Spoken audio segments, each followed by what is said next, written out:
broadcasting to you from the studios of AM 950 KTNF, the progressive voice of Minnesota, and airing on WCPT 820, Chicago's progressive talk where facts matter. Welcome to The Gailey Show, the only daily LGBTQ news and talk show on the radio in America. I am your host, John Parker, joined by my executive producer, Jim Pounds. Hey, all.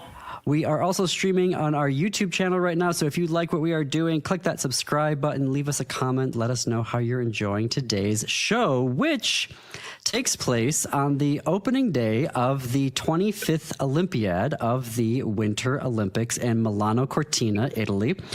Technically, as we're broadcasting this, they've already opened the games because of the time change, but if you're watching it in the States, we hope you're going to join us this evening, and we have a very special guest for you to mark the opening of the Winter Games. Jim Buzinski is co-founder of Outsports.com, has been a journalist for more than 40 years, most recently at the LA Times. Outsports began in 1999, and in 2003, it won the National Lesbian and Gay Journalists Association's Excellence in New Media Journalism Award. They are essentially the premier publication for news and information about LGBTQ athletes and sports. We're so happy, Jim, to welcome you to the first time, to The Gailey Show.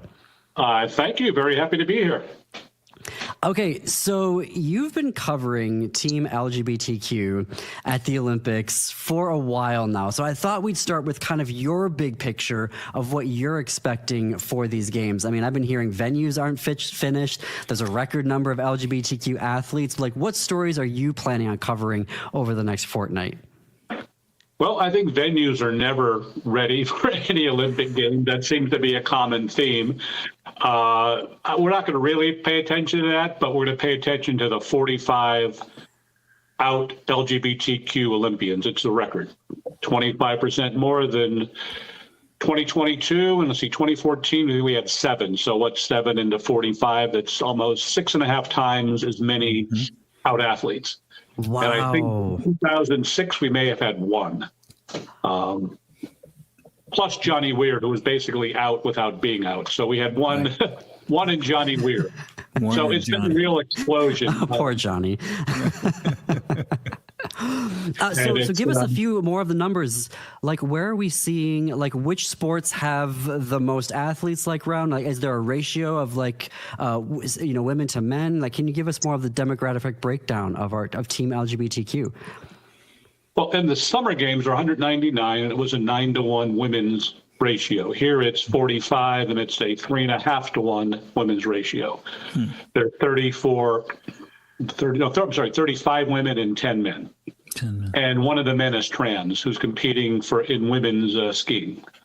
Okay. Because the rules say that you can compete in the sport that you're assigned to your birth sex, how they describe it.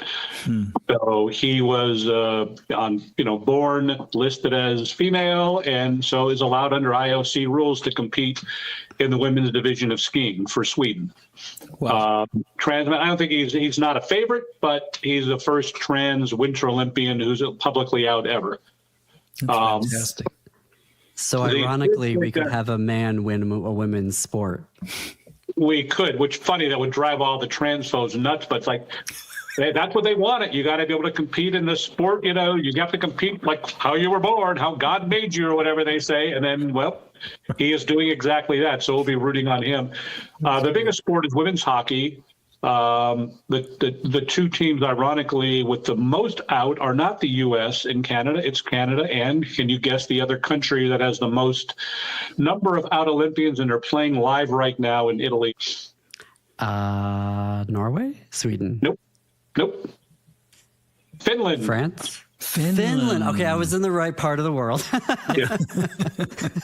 Yeah. So Finland's playing Canada right now as we speak, because the opening ceremony starts at 2:00 Eastern time live, but they're doing like curling and hockey now because they have a limited number of days and they got to start cramming in. So the U.S. women won today. 2 out players scored goals. But Canada's playing Finland in the basically the lesbian Stanley Cup final, I guess you want to call it. But it's been so. Yeah, hockey is the most. They have I think 22 out. Wow. In figure skating, it's mostly men. I think there's 7 men and 1 woman. Right. And you're the first out woman ever to compete, Amber Glenn for the U.S., who very well could win the gold medal. She's going to be one of the stars. She's getting a lot of attention. She's openly queer. She skates with the Pride Progress flag after an event. She's Like a Prayer is her short program or long program. I'm confused. One of her programs, that's her song. And she's unabashedly queer. She said yesterday that she's not going to shy away from talking about political issues, because it's a fraught political time. So really got to root on Amber, because the better she does, the more attention she'll get, and she'll say something that'll get people really excited and jazzed. And John is a huge Amber Glenn fan. Oh, God. Obsessed. Yeah. Obsessed. I'm a figure skating gay. I'm also a Gus Kenworthy kissing his boyfriend on live TV gay. But yeah, Amber is phenomenal. It's been so fun to watch her career grow and see her come into her own. And she also couldn't even go to, or even like an audition, compete for the Olympic Games 4 years ago because she had COVID. So it's so great to see her having this moment. And yeah, fingers crossed. I think she could win it. But Team Japan is very good. I guess she's in the team skating. They split it up. So Alicia is doing the individual short program, and Amber's going to do the long program. I see. And so they have a chance at that, and that's this weekend, I believe. Mm-hmm. Right. Well, at least someone's in. Figure skating, I have no idea. I mean, as long as they don't fall, I figure they stayed on their feet. It looks good to me. So the fact that people can technically dissect it is fascinating to me, because it's like, I have no idea. Yeah. You want to know about the NFL and when to go for 2, but in figure skating, as long as they don't fall on their butts, I'd give them a 10. They all look about the same. Yeah. Yes. Do you know how many videos we've watched to try to figure out the difference between a Salchow and a flip and an axle? It's just, it's really hard to tell. I admire the people who could get that in real life and say, "Oh, that was fantastic." But so she's probably the biggest star on the stage. And there's some pairs competitors from France, Italy, and Canada that have the Canadian team of Piper Gillis and Paul Poirier. Paul is openly gay. They could easily win a medal, maybe the gold, in the right circumstances. So that's other ones. So we'll be following Team LGBTQ throughout the Olympics, in addition to other coverage. John, you have been doing. Oh yeah, go ahead, Jim. I was just going to say we should talk about Connor, because I don't think Connor is as big a star as the one expected to do very well. The U.S. Speed skater expected to do very well, but he's in the mix anyway.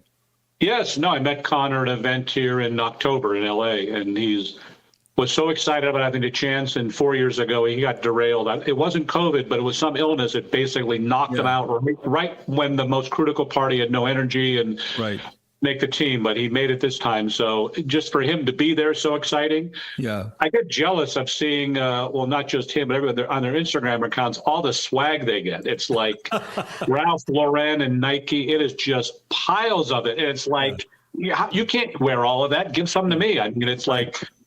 It is amazing the stuff they get, and it looks it's top quality. And so, Connor, we'll be following Connor. I mean, he could, in a right chance, he could medal. He won the U.S. trials. The thing about the Olympics is that you have a bunch of people just have their best time as when their opponents have a little bit less, and you get into a medal. So, we had him on the show.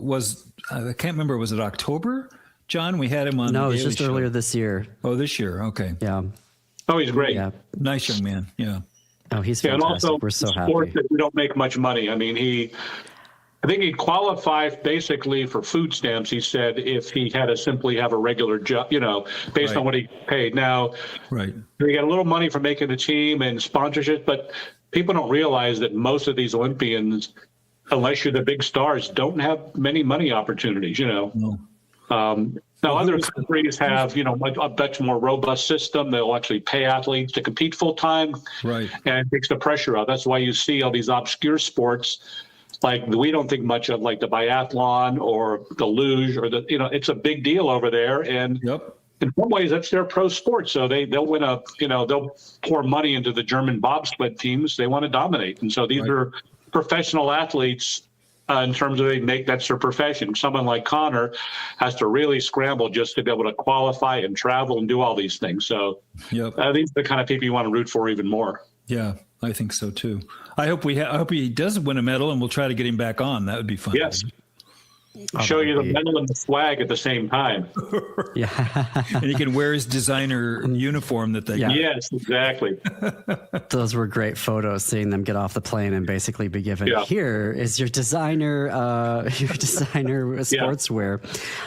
Jim, I'm curious. So like every cycle, we're in a different country. Do you feel, because Italy is governed by a far-right government, have you heard anything or have any reporting about how Team LGBTQ is expecting to be treated in Italy right now? Well, we understand it's Western Europe, so no one really thinks it'll be an issue. It's not Russia. It's not the Middle East. And I think most Italians don't really care, whatever. And so I don't think anyone will sense any problem of it being in Italy. Versus when it was in Sochi in 2014, right, when Russia had passed a bunch of anti-LGBTQ laws. Yep. It was a much bigger story. I think it's sort of a non-issue there, even though the current government isn't the most friendly or tolerant. I think the populace is like it's Italy, right? Do what you want to do. Just leave us alone. We don't pay our taxes. You don't bother us. Well, we are talking with Jim Buzinski, co-founder of Outsports.com. They've got so much great coverage, folks, of not only Team LGBTQ as a team, but they've got great profiles of a variety of athletes that are on their website. So be sure, when the show is over, to go and check them out and to keep checking out their coverage as we go along. I have to fit in a break here, but we're going to have more with Jim when we come back. You are listening to The Gailey Show on AM 950, KTNF, the progressive voice of Minnesota, and WCPT 820, Chicago's progressive talk, where facts matter. And if you follow us on Blue Sky, I will more likely than not be live tweeting, blue skying, whatever that is, the figure skating events, particularly whenever Amber Glenn is skating. So stay tuned, quick break, be right back.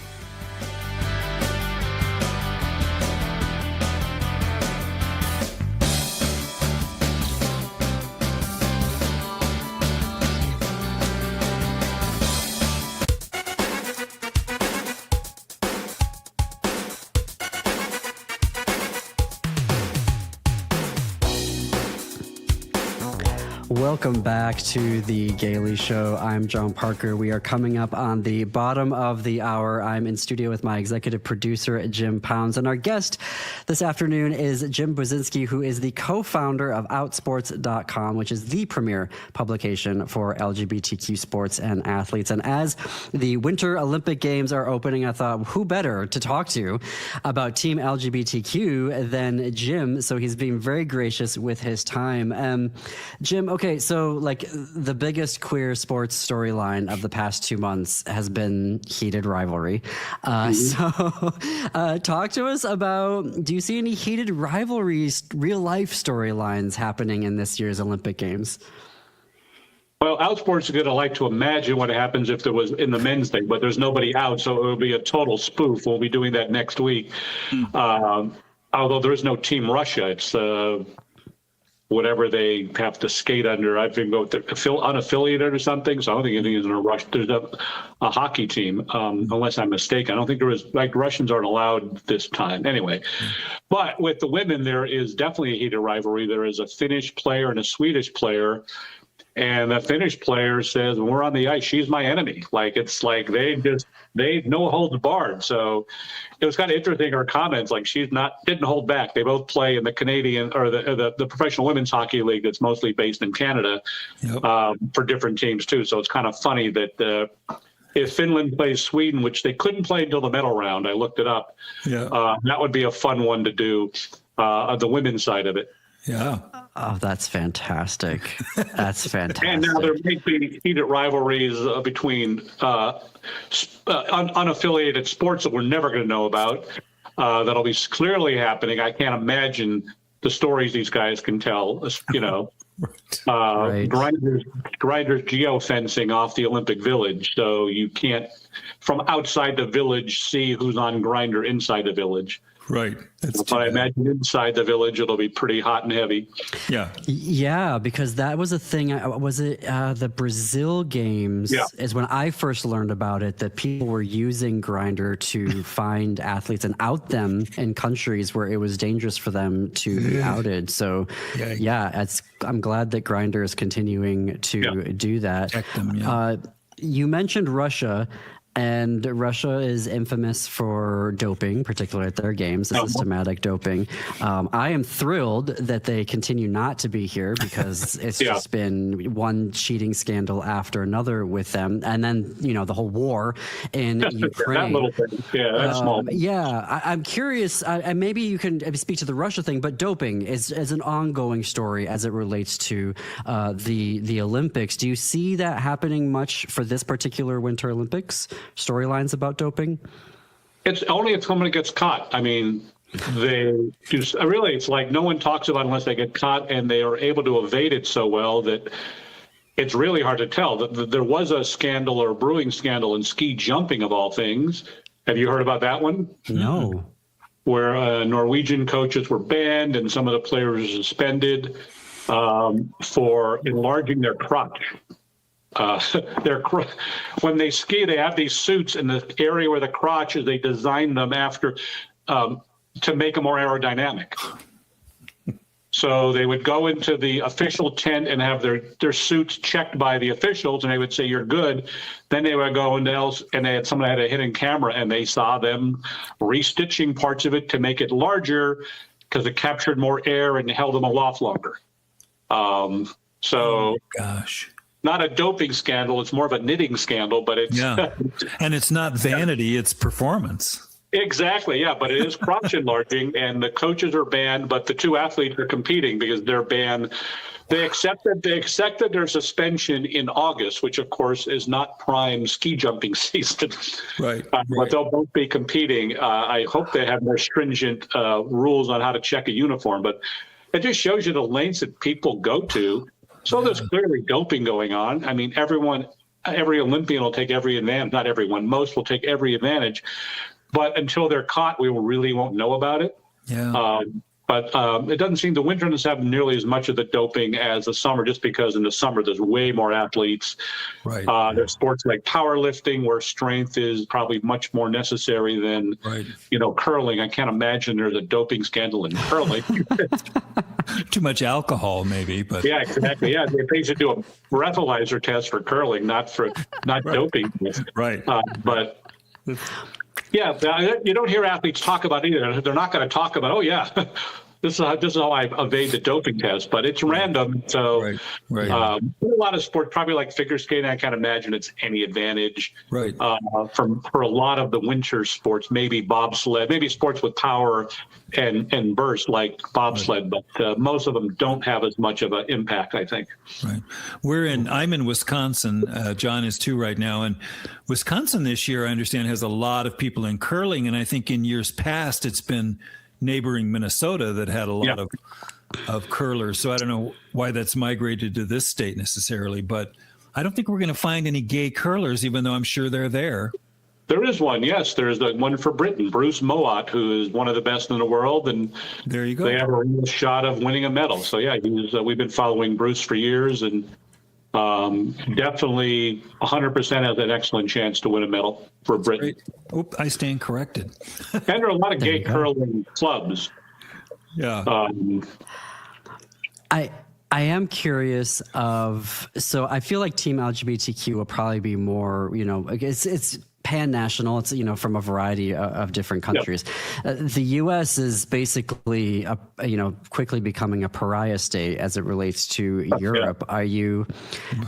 Do you think the Olympic team will be okay and well received over there, or do you think there's going to be some stigma around the fact that it's America? I'm curious what'll happen when the Star Spangled Banner plays. I mean. Yep. Honestly, these days, a lot of Americans would probably boo it. So I don't know. I mean, I hope the Olympians aren't part of the blowback because obviously, they're not setting the policy. Right. But there's not many chances for people to protest. So there might be cases where people root against them. When Canada plays the U.S. in hockey because of Trump's threats to annex Canada, I mean, I imagine not a single American player cares about annexing Canada, but it could be a thing where that game gets really raised the tension level. And I hope it's not a thing where then Americans start cheering for the America just because it's nationalistic. I'd root for Canada in some ways. Me too. Given, Trump is supporting U.S. But well, that's an interesting question. We don't know. I mean, we'll see when I'm also curious, is NBC going to bleep anything? Like if the athletes parade tomorrow, are they going to be, if there's a lot of boos in the audience when the U.S. comes out? I'm really curious to see how TV will react to it. Now, there'll be a million international feeds, so it won't escape notice if Team USA is booed. It'll be on social media in about 5 seconds. Right. That's the information but that's the side issue, not LGBTQ related, but also very, very important. It could happen. Yep. Exactly. Thank you so much, Jim. The publication is obviously Outsports. You can keep up with all of their coverage at outsports.com. This has been such a treat to officially meet you. Thank you for joining us today. And hopefully maybe we'll have you back to talk about how the Olympics went. Football, let me know. All right. Well, thank you. Folks, we're going to talk some theater when we come back. You're listening to The Gailey Show.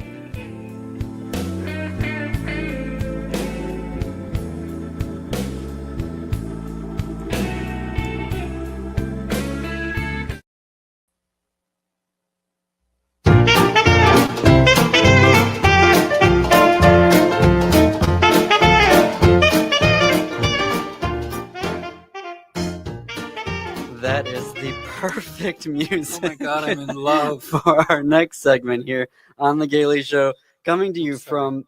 That's me. Sorry. I'm muted, but I have my volume on. Oh my God. Take two.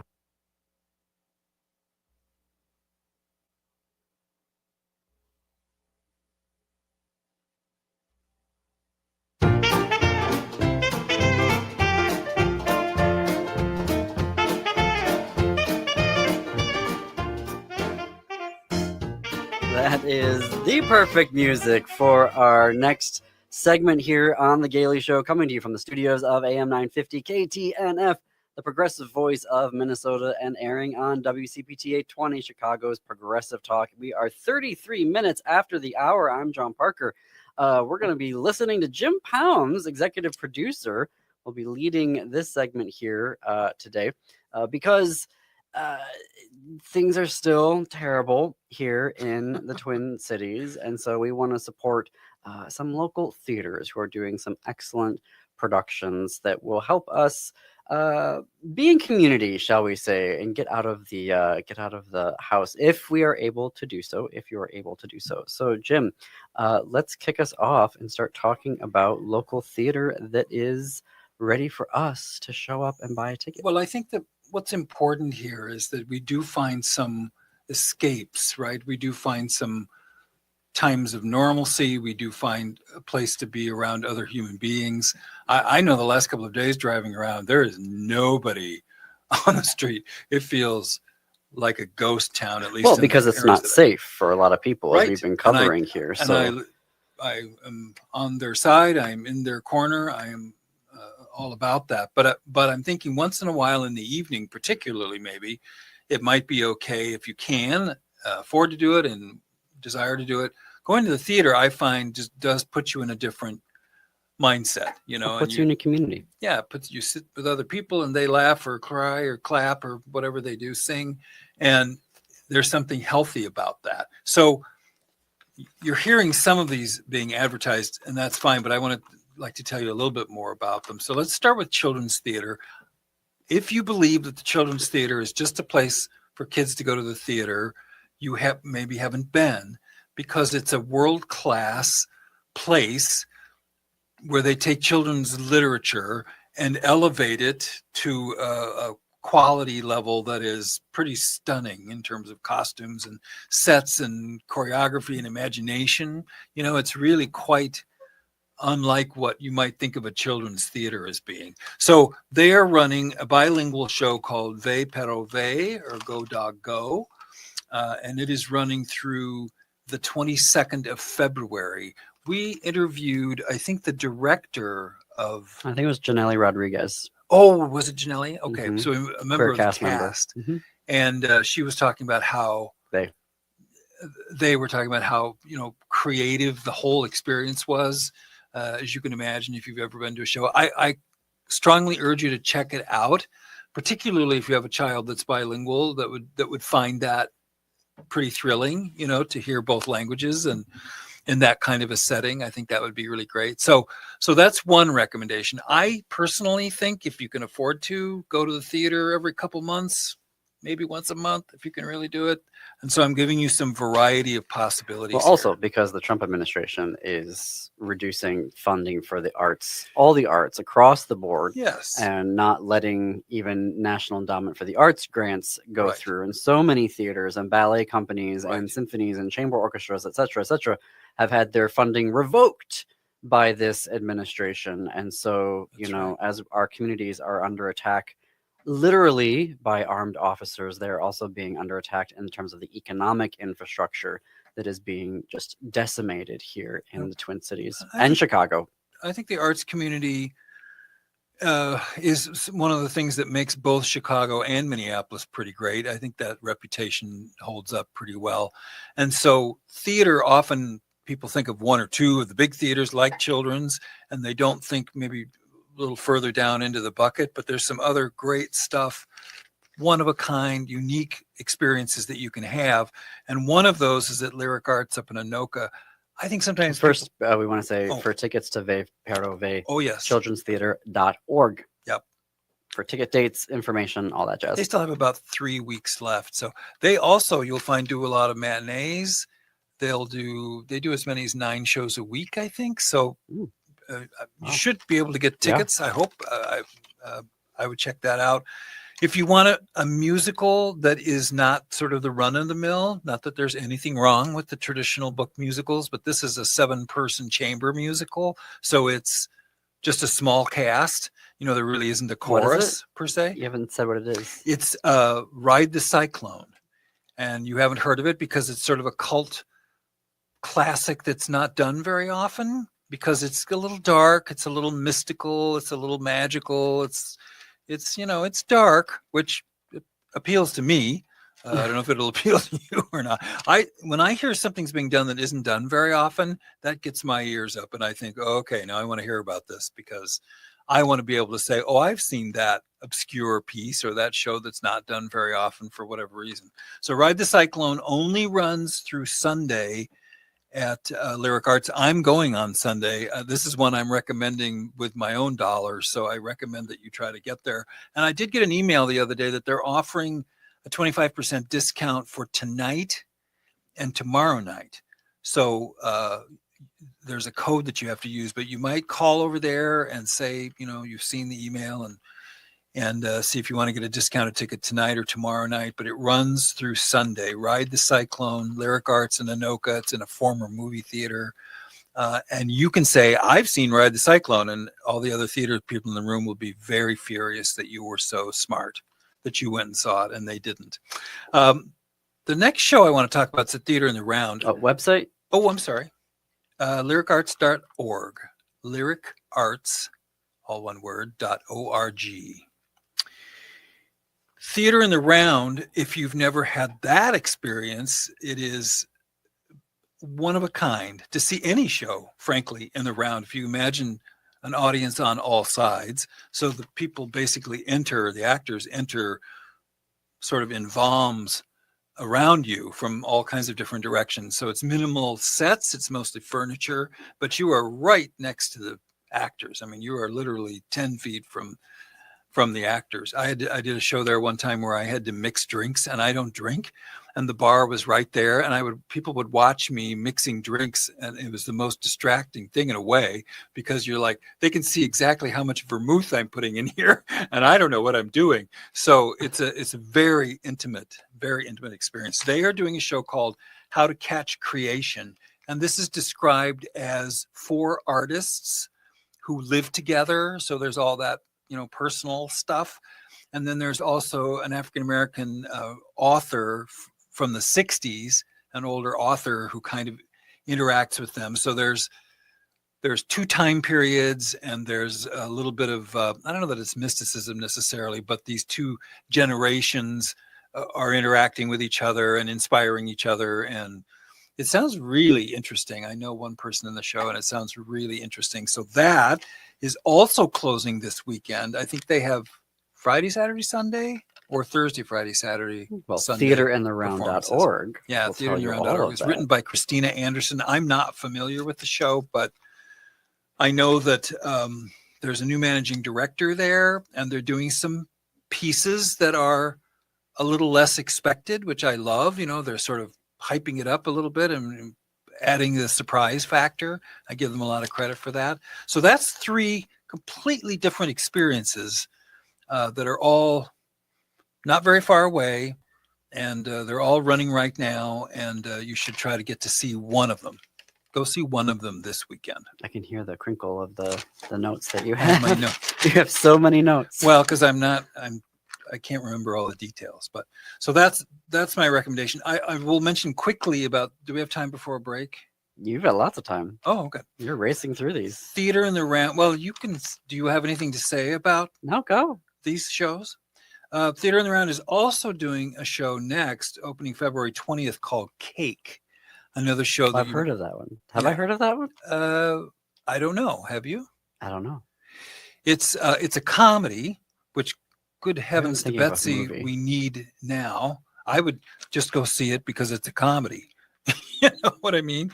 So it opens February 20th, runs through March 15th, and you'll be here. They'll be doing some advertising about it and all of that. But I would check out Theater in the Round because it is unlike any experience you've had in the theater before. You can literally see the people sitting across the theater. Normally you're sitting in the dark, sort of anonymously, right? You can see the other people. You can see them laugh, and you can see them react however they're reacting. It's a more communal experience than anything I've ever done. I think I did 11 shows there over the years. And so that is a place I have a personal affection for. So check out either How to Catch Creation or Cake. And then I want to talk about a musical you may not have heard of. It was an off-Broadway musical called I Love You, You're Perfect, Now Change. Well, of course they've heard of it because we just had Well, yes, we just had oh gosh, I'm blanking on his actor. name. He was just on like last week. Yes. Ugh, that's terrible. Well, I think I've probably said to you, John, I love you, you're perfect, now change, haven't I? Probably like every day. It sounds so familiar, that title. Anyway, it's the joys of the host versus the executive producer. It's another small cast musical. I love small cast musicals. I'm a musical person, but sometimes bringing it down to human scale is more memorable for me than big and brassy. But I Love You, You're Perfect, Now Change. It ran it was off Broadway in the 80s or 90s, I believe. So it's been around a little while, but we were told by, I think his name is Joe, that they've updated the script. So in other words, it's not the script from the 90s. They've early 2000s. I think it was like 2001 when it came out. But they've come up with a reissue. So it's updated. Anything that might have been a little out of date has been gotten rid of, and they sort of updated it a little bit. And there are some more references that we understood from that conversation to our community. So it's not a purely heterosexual romance. And it opens on the 13th of February, which is, for obvious reasons, for Valentine-y reasons, right? And it runs through, do I have the ending date? I think it only, the February 28th. So it's pretty quick. It might be 3 weekends, but what's interesting about this is It's at Inver, right? Is it at Inver Grove? It was Joe Community Rux. College. I remembered. Joe Rux. Good job. Is that what that Bing was about? I don't know. Oh. Well, I remember That's the Joe. sound my brain makes when I remember something. Bing! It was Joe Rux. It runs till the 28th of February, and they perform at Inver Hills Community College in the theater there. Now, you and I have been in that space, but I don't remember it that well. Do you? Do you remember the Inver Hills space? I think what Joe said was that it's smaller, 100 or 150 people, maybe 125 people. So I love that size because it makes the experience very Intimate. very intimate. You don't have to strain to hear people.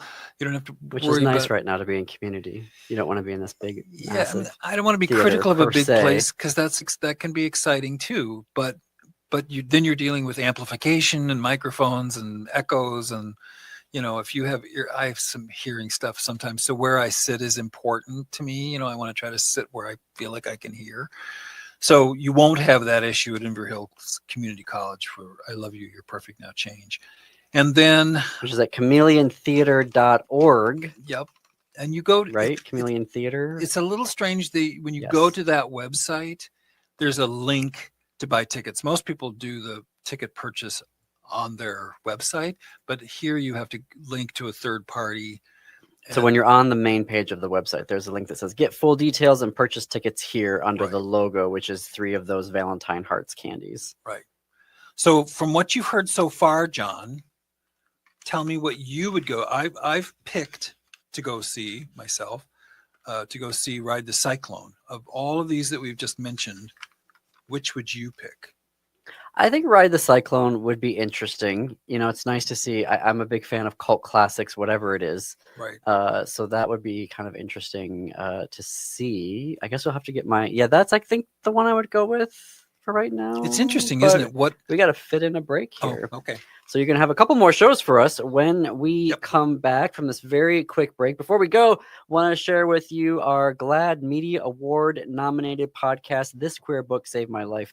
On it, I interview LGBTQ guests from across the rainbow to talk about the queer books that had a life-saving impact for them. Plus, we bring in the authors to the conversation to talk about what it took to write that book and get it out into the world. So you can find those episodes at thisqueerbook.com or everywhere that you get your podcasts. You're listening to The Gailey Show. Stay tuned.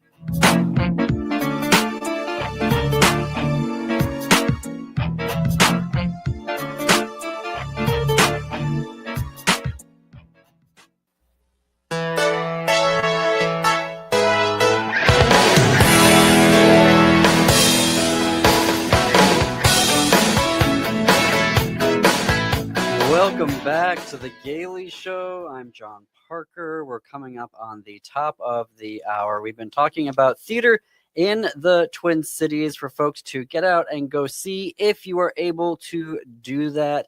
We want to support the arts and we want to support community and be in community right now. And so that's why we wanted to devote this half hour to them and to support them. And because, the Trump administration has invaded and laid siege to Minnesota, particularly the Twin Cities, but they are also wreaking havoc on the arts, all of the arts here in terms of not only preventing funding from even applying for grants, but rescinding grants as well. And so we want to definitely hold up these productions and these spaces for you to get to. So Jim, what is the next show that you've got for us? Well, and I'm also going to say, if you like this idea of some discussion of theater, I'm of course lobbying the host of our show to let me talk about this more regularly. And if you think to yourself, I don't really care about this, let us know that. And if you think, I'd really like to hear more about that. I'm sure our folks in Chicago are. You'd have to have some Chicago stuff in there too. Chicago. I mean, we're focusing. I'm sorry. Obviously, we have been a show that has been so focused on Operation Metro Surge right now. And, for our folks in Chicago, I'm not going to apologize for that because we're based in Minnesota, but I get it. We are very Minnesota centric right now. And so that is something that, if you're going to have a regular segment, we're going to have to weave in some more Chicago news because obviously they're the third biggest theater market in the country. Well, and they had a production of Amadeus that I knew someone that was in that I wanted to see. it's a fantastic show. He's a great actor. He played Mozart, and I wanted to see that. And you and I both wanted to see Angels in America. Don't we're also remind me of that. So Chicago is still kicking myself that we didn't go see that. If I'd ever become a professional actor, that's where I would have moved, was to Chicago. So yes, great theater town. Next time I'll have some Chicago things to say. Next, I'd like to talk about the History Theater. It's pretty unique in my experience for a market to have a theater in it that focuses on that state's history. It results in some completely unique revelations things you didn't know, people you hadn't heard of, situations you didn't realize had happened right here. It's so unique. The History Theater it's a beautiful space. I performed in it in 1987. It's a gorgeous space with a little bit of a thrust. It's fantastic, very high raked seating. Anyway, they have taken a show that was done for the Fringe. If you haven't ever been to a Fringe show, you need to do that to have that experience. A show called Whoosh. And it is written by and performed by Andrew Erskine Wheeler is his full name. I've done a show with Andrew. I know him un poco, but he's a great actor and a great person. And he's doing what smart actors are doing, which is creating his own work.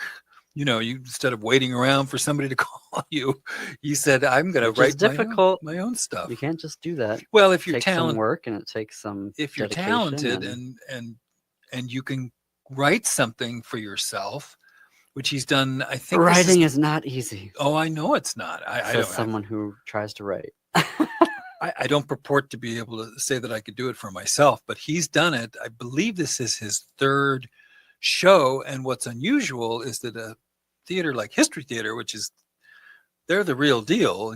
That's an equity house. They thought enough of his show to bring it up to that level. So we had Alison Vincent on, the director from our community, to talk about how they've taken what was a Fringe show that you basically have to put in a suitcase, because you have 20 minutes to set up and 20 minutes to get out when you're done. This is now a fully realized production they've added music with Northern Shores. They've expanded the script and all that. So Whoosh at the History Theater is my recommendation. .org. .re. Yes, and it runs through theater. THEAR. EATRE. My God, it's Friday afternoon. I can't spell. It runs till February 22nd. And our final show is 10,000 Things, Men on Boats. So the show name is Men on Boats, and it's at 10,000 Things. Is that a lot of words? Well, I asked what the show title is, and you said 10,000 Things. Sorry. Men on Boats is the title. 10,000 things. Yeah. Well, 10,000 Things doesn't have a theater. So a lot of theaters do. They have a space. 10,000 Things doesn't. So this show not only goes to community spaces as part of their non-public performances, to prisons and community centers and all of that, but then they have 4 different locations that they're going to bring this production to. Now, again, 10,000 Things does not do big lighting and because they're on the move and all that, because they're, And we talked to your work wife last week, Karen Weiss Thompson. I love Karen Weiss Thompson, and she's in the show. She's done 19 shows with 10,000 Things, I understand, over the years. So this is the story. Do you want to tell folks the story, because you know about it? I'll do it. It's an expedition, that's the word I want, down the Colorado River in the 19th century, and all the explorers, white male Europeans, that pointed to all the things and named them after themselves.